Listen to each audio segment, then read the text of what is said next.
Akong alam. Saka mahirap ang ano nun, ang pagkakalapati nun. Hindi katulad ngayon. Ngayon, makukuha mo na sa manood ka ng YouTube. Tapos mag-Google na lang. Kaya hindi ba kayo nagtataka, meron mga newbie ngayon na nagcha-champion. Tapos, ang isang nakikita ko ngayon, meron ng yung patuka na katulad ng na kalapati na talagang dinesign ng pinormulate ng nutritionist.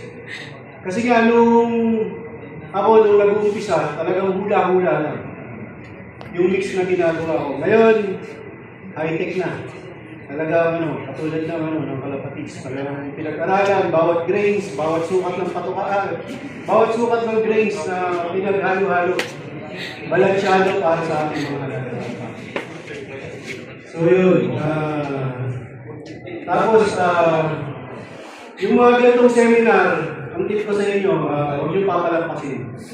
Kahit hindi kami, kahit ibang mga group o company na nagsiseminar kasi napakahalaga. Kumbaga, marami ng halos bloodline na dumating dito sa atin. Mga important yan. Pero yung kaalaman, yan yung pwedeng maging secret weapon nyo pagdating na pag lumalaban na kayo sa kanila. So, malaking bagay yung kaalaman, lalong-lalo na yung obserbasyon sa pag-aalala ng mga kalapati. Sabi nga, ang pagkakarera, continuous. Gaya ng sinabi ni Sir Justin kanina. Continuous learning process.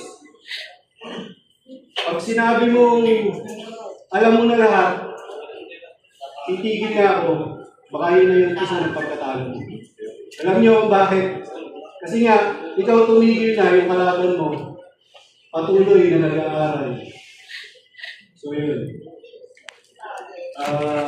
Ngayon, umpisa natin yung question and answer. Meron kayong tanong na